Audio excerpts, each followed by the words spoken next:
Et c'est super d'être ici avec vous, peu importe où vous êtes, que vous soyez dans votre salon, dans votre voiture, devant votre ordinateur. C'est super d'être ici. Bienvenue à l'église en ligne. C'est un honneur de parler avec vous aujourd'hui, que ce soit lundi, mardi, mercredi. C'est un honneur de parler avec vous. Et j'espère qu'aujourd'hui, ça va vraiment vous encourager et vous inspirer et peut-être même vous transformer ou bien une partie de votre vie. Donc, ce qu'on fait ici, c'est un peu nouveau. Donc, si quelque chose arrive, si le service il se coupe en plein milieu, si quelque chose comme ça se passe, allez sur la page YouTube, on va streamer là-dessus, donc ça va être réglé. Donc, comme je disais, on parle ici et c'est notre service en ligne. Et donc, ce genre de choses, en fait, ça n'arrive pas du jour au lendemain. On n'arrive pas comme ça et on commence à chanter et puis on a terminé. Il y a beaucoup de travail qui va dans l'organisation de cette chose, de tout ce qu'on fait ici. Le groupe de louanges vient préparer, l'équipe de production fait en sorte que tout soit bien. Et un gars qui fait en sorte qu'il organise tout ce qui se passe, son nom c'est Jack. Et on apprécie ce mec.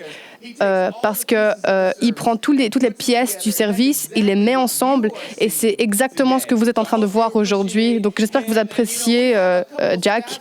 Il y a on a certains membres du staff qui partent et je voulais parler de ça. On a James et Bernay qui retournent à Denver, qui vont aller voir le nouveau campus à Park Meadows.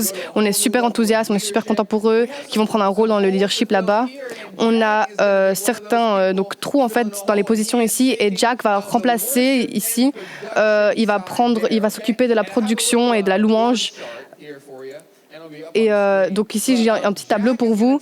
Donc Jack va s'occuper de la louange et de la production et Joy, ma femme, va s'occuper des groupes de maison, des live groups. Et la femme de Jack, Brooke, va s'occuper de Kids Rock. Et Anthony va continuer à être l'associé du pasteur de campus. Et Tim va s'occuper des volontaires. Brian, Brené a compté beaucoup sur Brian. Donc Brian va être aux côtés de Jack et va s'occuper de l'équipe de production et de louange. Donc voilà, là on est ici, là maintenant en tant que campus.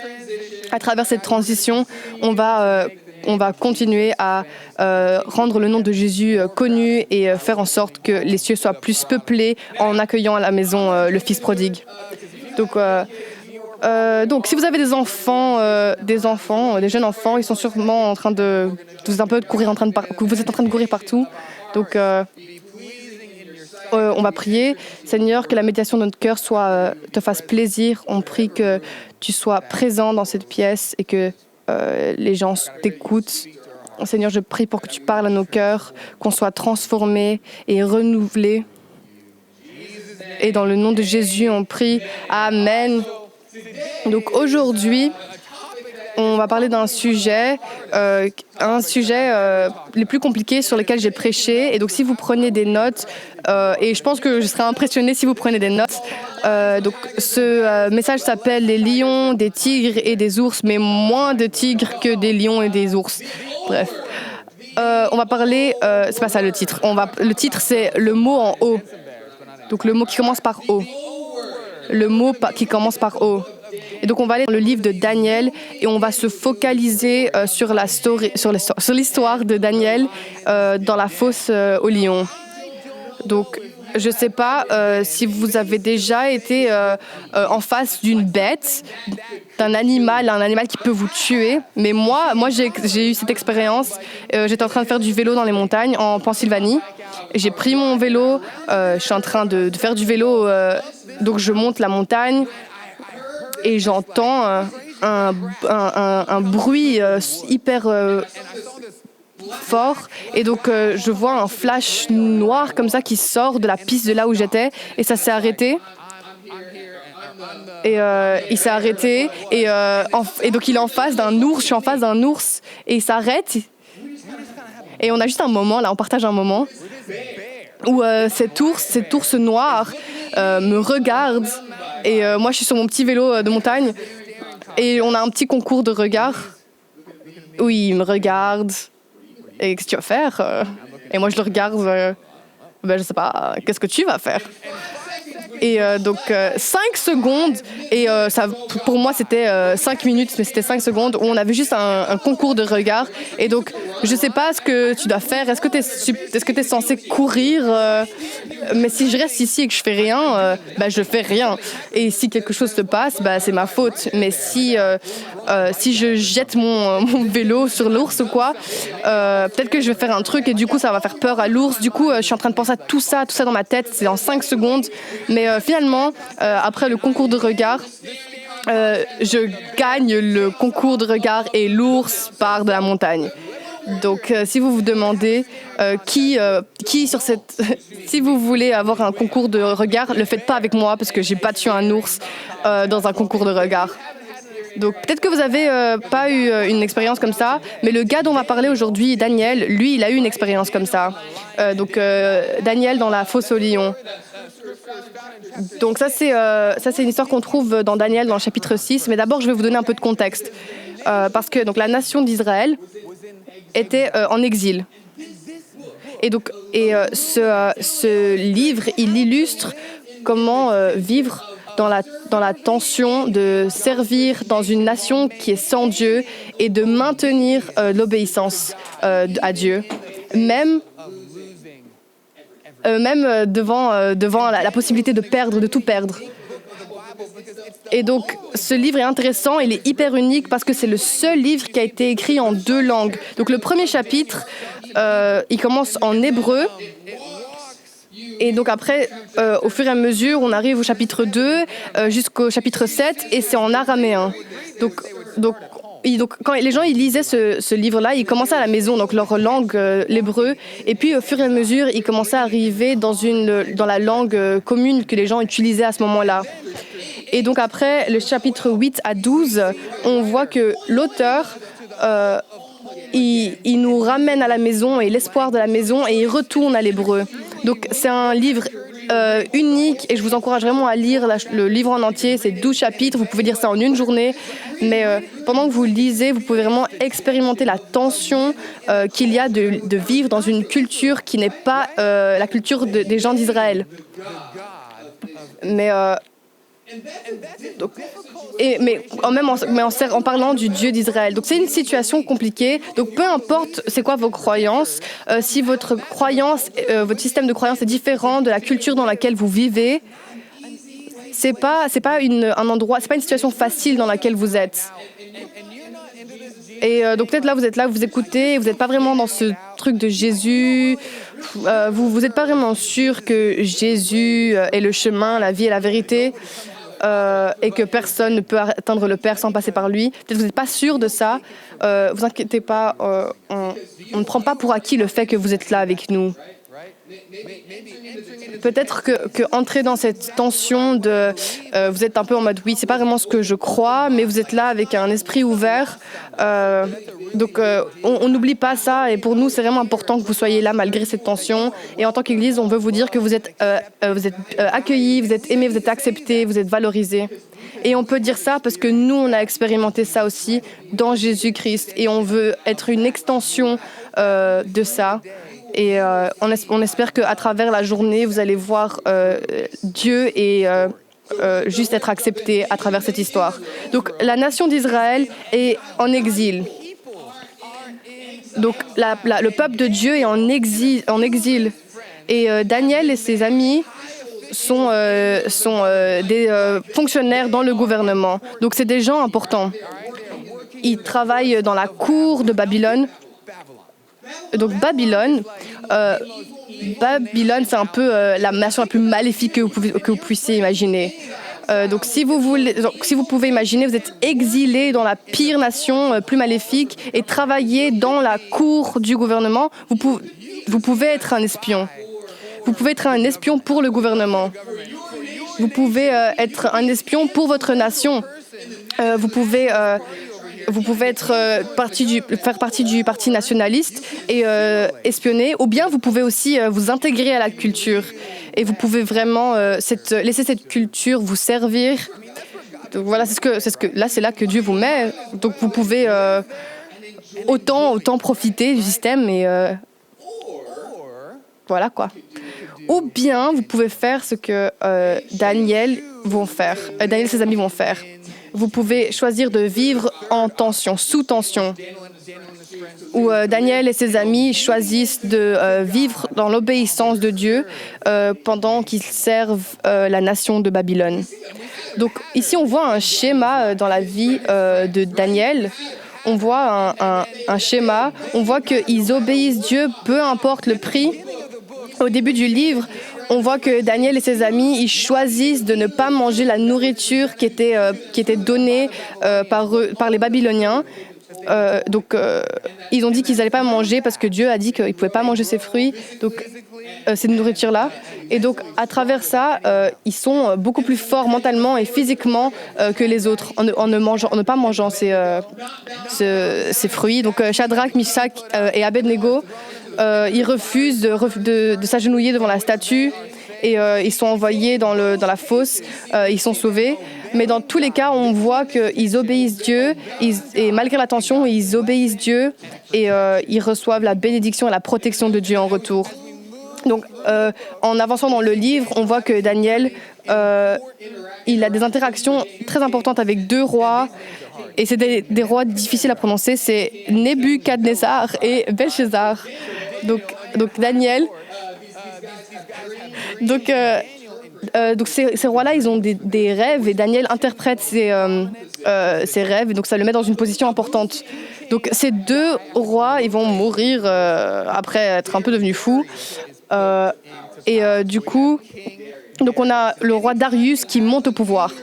Donc c'est un nouveau leader et à chaque fois qu'il y a un nouveau leader, il réorganise, il restructure le gouvernement. Donc Darius, il a un plan et son plan, c'est de mettre 120 straps des gouverneurs au pouvoir. Et il choisit Daniel parmi les candidats et il choisit Daniel. Et Daniel est son favori. Donc Daniel, c'est un étranger, il est exilé. Est-ce que vous pouvez imaginer, vous, si dans votre nation, là, dans votre pays, de devenir la main droite du pays dans lequel vous servez? Donc ça n'arrive pas souvent. Donc ces deux fonctionnaires importants, ils sont pas vraiment contents en fait. Donc ils prennent note un peu de la ville de David et ils essaient de trouver quelque chose pour l'accuser, quelque chose qu'ils peuvent utiliser contre lui. Et donc, on va regarder Daniel dans chapitre 6, verset 5. Et donc, on dit, les responsables et les administrateurs cherchèrent alors une... Oula, non, ils ne trouvèrent aucun motif d'accusation contre Daniel.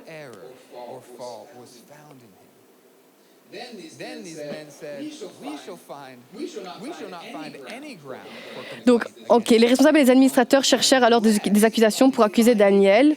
Et après, ils ne purent trouver aucune occasion de le faire.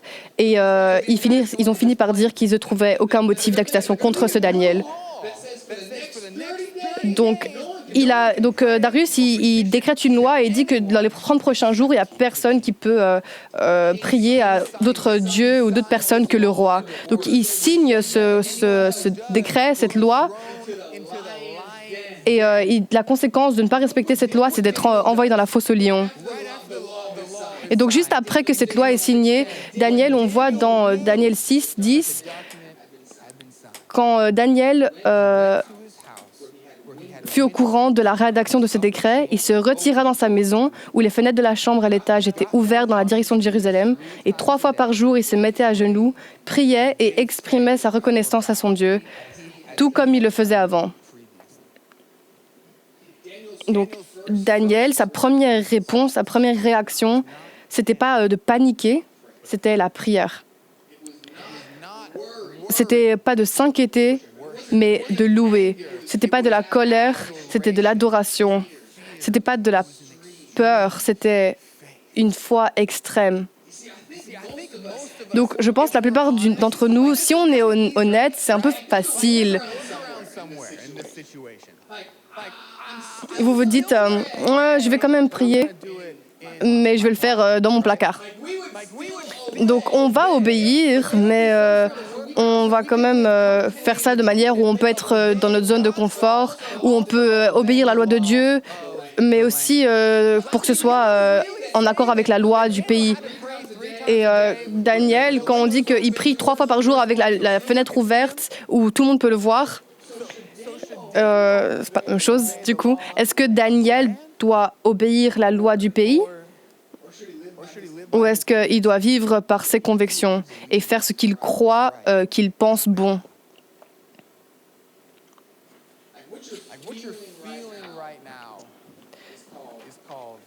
Et donc, ce qu'on ressent là maintenant, c'est de la tension. Et Daniel, il choisit de prendre position ici.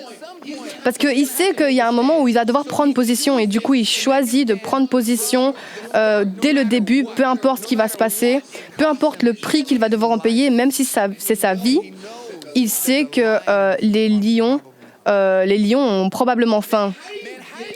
Mais comment est-ce que tu arrives à ce niveau? Comment est-ce que tu arrives au niveau de Daniel, où peu importe la situation, peu importe le prix, tu choisis d'obéir Dieu? Tu choisis de suivre tes convictions. Comment est-ce que tu arrives à ce niveau?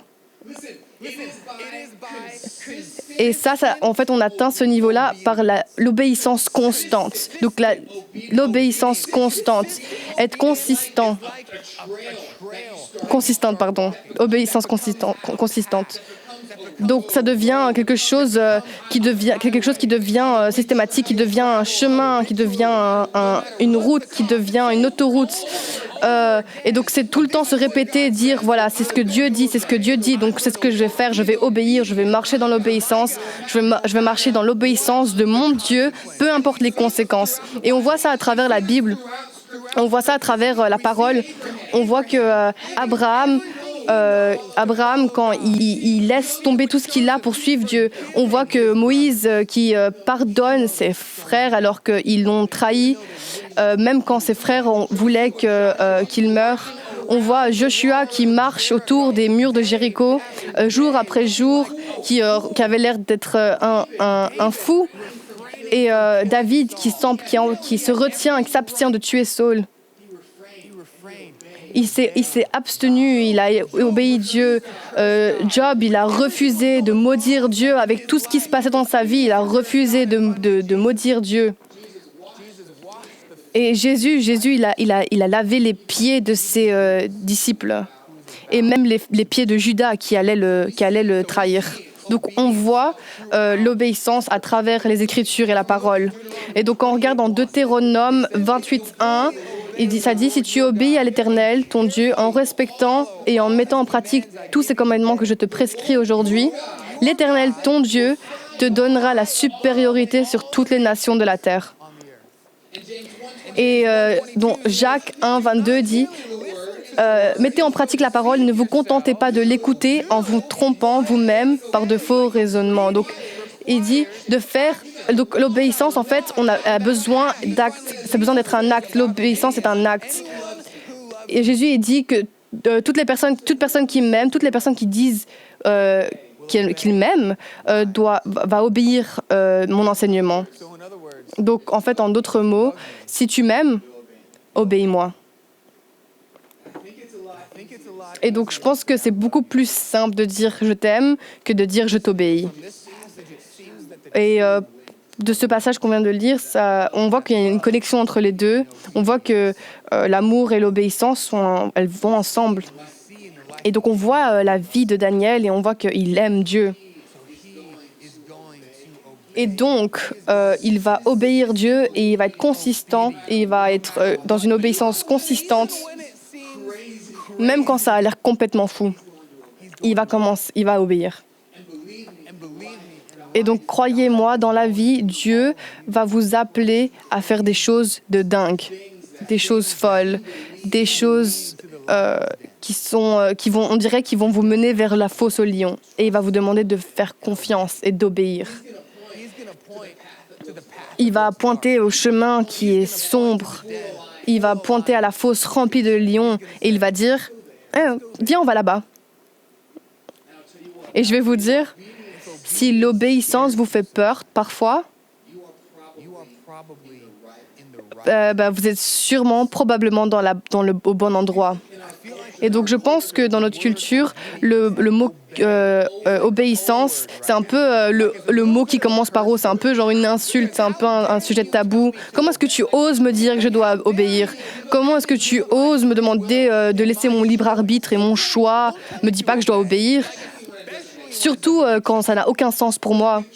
Mais dans le royaume de Dieu, là, beaucoup de choses que Dieu fait n'a aucun sens. Pour nous, ça n'a aucun sens. Et pourtant, il nous demande quand même d'obéir. Et dans l'endroit où il y a de l'obéissance, il est là. Donc là où il y a de l'obéissance, il est là. Dieu est là. Et rappelez-vous, si vous m'aimez, vous allez m'obéir.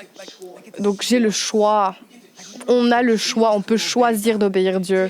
Et Daniel et les Israélites, ils avaient ce choix pendant qu'ils étaient en exil. Et aujourd'hui, l'obéissance, c'est autant un choix que ça l'était pendant Daniel et l'exil. Donc ils auraient pu se battre contre Babylone. Ils auraient pu aller se battre contre Babylone et détruire la nation. Ou bien ils auraient pu juste s'intégrer et ils auraient pu avoir une belle vie et louer les dieux de Babylone, faire ce que les Babyloniens faisaient. Mais non, c'est pas ce que Dieu nous appelle à faire. Et donc dans Jérémie 29, on voit, Jérémie 29, 7. Donc c'est Dieu qui parle de l'exil. Et il dit « Recherchez le bien-être de la ville où je vous ai exilé et intercédé auprès de l'Éternel en sa faveur. »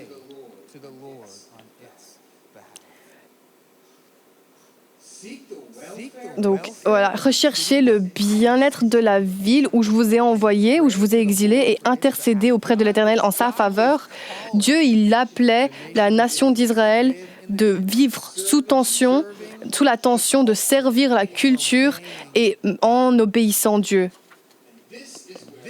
Donc, c'est ici que Dieu appelle son peuple entre l'intégration et le nationalisme. Chercher le bien-être de la ville et de nos ennemis, le bien-être de nos ennemis et de prier pour eux. Jésus, dans Matthieu 5, il dit, donc Matthieu 5, 44, il dit « Moi, je vous dis, aimez vos ennemis et priez pour ceux qui vous persécutent. »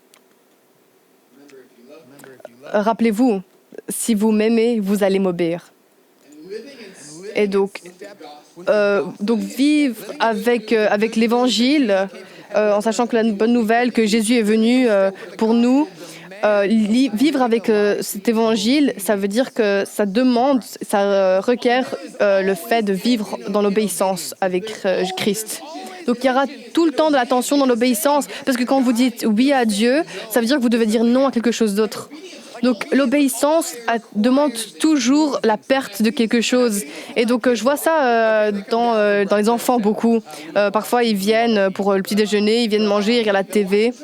Et donc parfois ils regardent la télé. Et donc on essaie de les apprendre à prendre l'assiette à l'évier. Donc quand ils ont terminé, et donc ils peuvent déposer l'assiette. Donc il est là, Anna, Sophie, n'oubliez pas de mettre l'assiette dans l'évier. Donc, si je prends mon assiette et que je mets dans l'évier, ça veut dire que je vais rater 7 secondes de ma série télé là. Donc, qu'est-ce que je fais? Est-ce que j'obéis à mon père? Ou bien est-ce que je reste ici et je regarde ma série télé? Donc, il y a cette tension en fait dans l'obéissance parce que tu vas perdre quelque chose. Donc je pourrais prendre mon assiette et écouter et en obéissance et en harmonie avec mes parents et rater donc 7 secondes. Ou bien on fait l'inverse pour les parents. L'école nous a demandé s'ils pouvaient mettre du maquillage sur Anna parce qu'elle était un clown. Je vais mettre une photo, regardez. Donc on l'a envoyée à l'école, elle ressemblait, elle était normale. Et puis on l'a vue au show d'hiver et on l'a vue, elle ressemblait à ça. Genre, qu'est-ce que tu fais en tant que parent à ce moment-là? T'es en train de vivre sous tension? Est-ce que t'écoutes les règles de l'école? Est-ce que je vais là-bas et je sauve mon enfant de Bobo le clown? ou est-ce que je reste ici et genre je suis silencieux et je vais juste gérer les dommages collatéraux après le show. Donc dans l'obéissance, il y a toujours de la tension parce que vous allez toujours perdre quelque chose. Mais dans l'obéissance, les relations sont restaurées et renouvelées en opposition à quand elles étaient brisées. Quand j'apprends à mes enfants d'obéir et de prendre leur assiette à l'évier, ça solidifie notre relation. Alors que quand elles restent dans le canapé, elles sont là, ça crée des fractures et ça brise un peu la relation. Donc, vivre sous tension. Et Jésus dit, si vous m'aimez, vous allez m'obéir. Et donc, vivre sous tension, c'est là où Dieu nous appelle. Dieu nous appelle à vivre sous tension tous les jours. Tous les jours, quand on se réveille et qu'on va au travail, on est appelé à travailler sous tension. Mais en obéissance à Dieu, ça restaure et ça renouvelle la relation. Et l'obéissance peut être résumée dans les deux plus grands commandements de la Bible. Aime Dieu et aime ton prochain. Aime Dieu et aime ton prochain. Et rappelez-vous que si vous m'aimez, vous allez m'obéir. Donc, vivre sous tension sur Terre, ça peut se terminer de deux manières différentes. On peut regarder les deux manières dans lesquelles ça peut se terminer. Donc, on va retourner dans l'histoire de Daniel.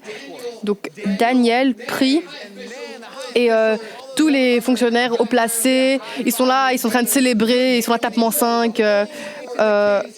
Ils arrivent au roi, ils disent « Ouais, roi Darius, rappelle-toi de la loi, du décret, tout le monde doit te prier toi, sinon ils vont être envoyés dans la fosse aux lions. Et tu vois ton favori Daniel, il est en train de prier dans sa chambre. » Donc Daniel, il arrive. Donc il fait « Ouais, Daniel, tu priais ?» Et Daniel dit « Oui. » Et le roi, il aime Daniel. C'est son préféré, c'est son favori. Mais il ne peut pas modifier sa loi.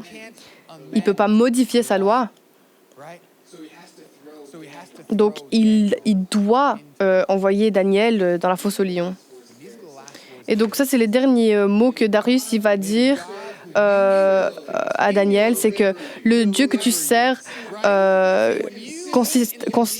en continuité te délivre. Donc, quand vous êtes consistant dans votre obéissance, les gens voient qu'il y a une force suprême dans ta vie, qu'il y a une puissance suprême dans ta vie. Donc, ils disent comme quoi ils ont ramené une pierre et ils l'ont placée sur l'ouverture de la fosse et le roi y a posé l'empreinte de son anneau et de l'anneau de ses os fonctionnaires afin que rien ne puisse être modifié pour Daniel. Et donc Daniel s'est assis dans la fosse aux lions et il était dans le noir avec les bêtes toute la nuit. Pendant qu'il marchait, il faisait des va-et-vient et il regardait Daniel. Ils avaient faim parce qu'ils devaient manger quelque chose. Mais ils ne pouvaient pas toucher Daniel. Ils ne pouvaient pas toucher Daniel parce que la présence de Dieu demeure dans l'endroit où il y a de l'obéissance. La présence de Dieu demeure dans l'endroit où il y a de l'obéissance et elle demeure dans cette tension. Et si vous m'aimez, vous allez m'obéir. Et je pense que parfois on regarde des situations et on regarde une situation qui peut nous amener à la fosse aux lions. Parfois on voit des lions et on se dit ouais, on va d'office mourir. Là où il y a une fosse avec des lions, on va mourir. Mais ça nous appelle à l'obéissance. Et on voit les lions, on se projette déjà la mort qu'on va avoir. Mais la présence de Dieu demeure dans cette pièce où les lions marchent, où les lions errent. Et donc, sa présence est plus grande, elle est plus haute, plus large, plus forte que tous les lions que vous pouvez voir. Et puis, on voit que au lever du jour, et donc si vous ne voyez pas Jésus ici, vous devez vous réveiller parce que donc, au lever du jour, on voit Darius qui court dans la fosse et il crie, il fait « Est-ce que le Dieu que tu sers a pu te sauver des lions ?» Quand tu es pour tes ennemis, d'un coup tes ennemis sont pour toi. Et donc on voit Daniel 6, 22. il dit « Roi, puisses-tu vivre toujours? Mon Dieu a envoyé son ange et fermé la gueule des lions. Ils ne m'ont fait aucun mal parce que j'ai été trouvé innocent devant lui. Devant toi non plus, roi, je n'avais rien fait de mal. » Donc, quand vous vivez dans l'obéissance de Dieu et que vous vivez avec conviction, vous savez que vous êtes sans faute. Donc, on voit dans Psaume 119 qui dit « Heureux ceux dont la conduite est intègre, ceux qui marchent suivant la loi de l'Éternel. » Donc, comment est-ce qu'on fait pour être intègre, sans faute? On voit dans Colossiens 1, 21, « Et vous qui étiez autrefois étrangers et ennemis de Dieu par vos pensées et par vos œuvres mauvaises, Jésus, vous a maintenant réconciliés par la mort dans son corps de chair pour vous faire paraître devant lui saint, sans défaut et sans reproche. » Donc devant Dieu. Donc, en fait, la vie, c'est vraiment une tension constante où son pouvoir, sa puissance est toujours sur nous et notre responsabilité dans cette situation est toujours la même. Et avec l'obéissance, on doit arriver là où on doit aller avec succès. Donc Dieu nous appelle dans sa présence à travers l'obéissance. Dieu nous appelle à la sainteté dans lui. Et donc, j'ai pas envie que vous partez d'ici et de vous dire « Ah, ok, d'accord, je dois prier 3 fois par jour, je dois ouvrir mes fenêtres vers Jérusalem. » Non, c'est pas ce que vous devez faire pour que Dieu vous aime. C'est pas le point, c'est pas ça qu'on veut dire aujourd'hui. Aujourd'hui, mon but, c'est pas de vous donner une liste comme ça, Dieu peut vous aimer, comme ça vous pouvez faire votre salut. Non, on fait pas le salut. Et ça, c'est un point important à relever. Il y a que Jésus qui peut nous donner le salut. Donc, c'est juste à travers la foi, à travers la grâce et la foi. Et la première étape de l'obéissance, c'est de donner sa vie à Jésus. De dire que vous avez besoin de lui et que vous êtes sans espoir sans lui, qu'il est le chemin, la vie et la vérité et que personne ne peut atteindre le Père sans passer par lui. Donc, on peut pas gagner notre place au paradis, notre ticket pour le paradis, mais on peut faire du progrès, on peut progresser dans notre foi. Et donc, Anthony a parlé de ça il y a quelques semaines. On peut progresser dans notre foi. Et donc, tout le livre de Proverbes, ça parle de ça, comment vivre. Paul, dans Colossiens 2, il dit « Ainsi donc, tout comme vous avez reçu le Seigneur Jésus-Christ, marchez en lui. Soyez enracinés et fondés en lui. » Affermis dans la foi qu'elle vous a été enseignée, telle qu'elle vous a été enseignée, et soyez-en riches. Donc, on ne va pas arrêter à juste recevoir. On va devoir marcher, être enraciné, être affermi dans la foi et remercier. On doit commencer ici, on doit commencer par recevoir et ensuite on doit marcher et on doit marcher. L'obéissance a besoin d'action, on a besoin d'agir sur l'obéissance. On a besoin de marcher sur cette piste d'obéissance. On doit marcher sur cette piste encore et encore. C'est l'autoroute sur laquelle on marche tous les jours. Et donc, dans le chapitre 3 de Colossiens, Paul nous dit qu'il faut rechercher les choses d'en haut. Et faites donc mourir en vous tout ce qui est terrestre. Et donc, Paul, il nous donne une petite liste. Il nous dit les immoralités sexuelles, les impurités, les passions, les désirs maléfiques. L'obéissance, c'est dur. L'obéissance, c'est dur. On doit la pratiquer tous les jours. Je ne pense pas qu'on le dit assez. Donc, l'amour et l'obéissance sont liés. Si vous m'aimez, vous allez m'obéir. Mais en tant un groupe de personnes imparfaites et on suit un Dieu parfait, c'est impossible pour nous. Et pendant les moments où vous sentez que vous ne pouvez plus obéir, j'ai envie de vous rappeler que Dieu, il n'est pas contre vous pendant ce moment. Dieu, il n'est pas contre vous pendant ce moment-là. Quand vous pensez que c'est difficile d'obéir Dieu, quand vous trouvez que c'est difficile d'obéir Dieu et d'aimer votre prochain, Dieu n'est pas contre vous à ce moment-là. Il est avec vous et il est pour vous. Et il a même cassé le temps et l'espace pour que vous puissiez savoir ça. Donc Dieu, il savait il savait qu'on ne pouvait pas être complètement obéissant. Il savait qu'on ne pouvait pas être parfait. Donc, Dieu, il a envoyé un représentant à notre place. Quelqu'un qui pouvait être toutes ces choses-là. Et Jésus, il est venu du ciel. Il est venu du ciel à la terre, sur une terre qui n'était pas la sienne, un pays qui n'est pas la sienne. Et il a vécu sans s'intégrer à la culture et à la religion du monde. Et il a vécu dans l'obéissance parfaite de Dieu et toute la tension. Il a vécu toute la tension des conséquences de ça, en fait. Tout ça à cause, grâce plutôt à l'obéissance.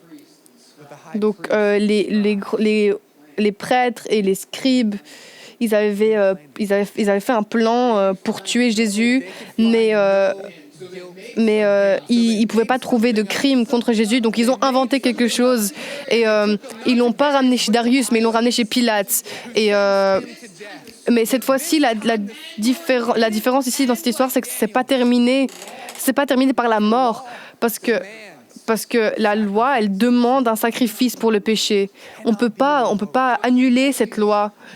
La sainteté de Dieu ne peut pas vivre avec nos péchés et le manque d'obéissance. Ça ne peut pas vivre, ça ne peut pas cohabiter. Donc, Jésus a pris nos péchés et notre désobéissance. Il a pris sur lui, dans son corps, dans sa chair, et il s'est donné, il a donné sa vie pour nous. Et il a laissé son corps pour qu'on puisse le briser. Il est resté assis dans le noir avec les bêtes, pendant qu'une pierre était roulée sur sa tombe. Mais ça, c'était pas la fin de l'histoire. C'était pas la fin de l'histoire. C'était pas la fin de l'histoire parce qu'au 3e jour, Dieu est ressuscité et il a fermé la bouche des lions, il a fermé la bouche du péché et de la mort. Et dans ma vie, dans votre vie, pour qu'on puisse avoir la victoire dans lui et à travers lui, il a fermé la bouche des lions dans votre vie, dans votre job, dans votre corps, dans votre mariage, dans votre cœur. Et donc même quand c'est difficile et que ça n'a aucun sens, on peut faire confiance et on peut obéir. Parce qu'il s'est prouvé à nous. Il a prouvé qu'il sera là dans les endroits les plus sombres, là où il y a les ténèbres, et il sera là avec nous. Donc Jésus, il a obéi, il était obéissant pour nous et pour moi, et il nous appelle à obéir avec lui pour vivre en paix. Pour vivre en paix et dans la confiance de Dieu. Et il nous appelle donc...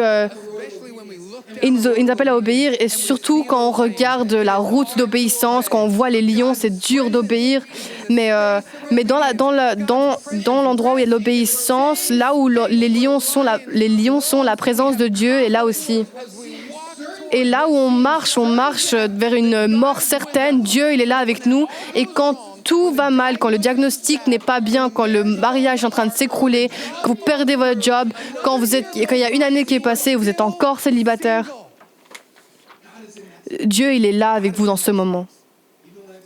Même quand il fait noir, Dieu est là, la présence de Dieu est là. Même quand vous êtes en train de fixer, vous êtes face à face avec un lion, Dieu est là. Donc le roi Darius, il se retourne vers les autres fonctionnaires et il les envoie dans la fosse à lions. Et ça dit comme quoi ils ont été déchiquetés avant même de toucher le sol. Donc il a écrit un décret et il a dit « Toutes les personnes dans mon royaume doivent trembler de peur devant le Dieu de Daniel ». Donc en fait, l'obéissance, ça ne produit pas seulement des fruits dans notre vie, ça influence tous les environnements que nous touchons. Bien sûr, il y a quelqu'un qui est en train d'écouter ici, quelqu'un qui écoute le son de ma voix, et Dieu t'appelle à obéir. Dieu t'appelle à le suivre dans un endroit sombre, mais il va être fidèle. Il va être fidèle parce que vous allez l'obéir et vous allez être consistant dans votre obéissance. Et il va le montrer fièrement et vous allez influencer tout un groupe de personnes parce que vous avez obéi, parce que vous avez été consistant dans votre obéissance et vous avez aimé Dieu avec tout votre cœur, votre âme, votre esprit et vous avez aimé votre prochain comme vous-même. Donc, de l'obéissance, obéir à ces deux commandements, de vivre fidèlement sous la tension du pays de Babylone. Et il y en a certains d'entre vous qui ont besoin de faire ce premier pas.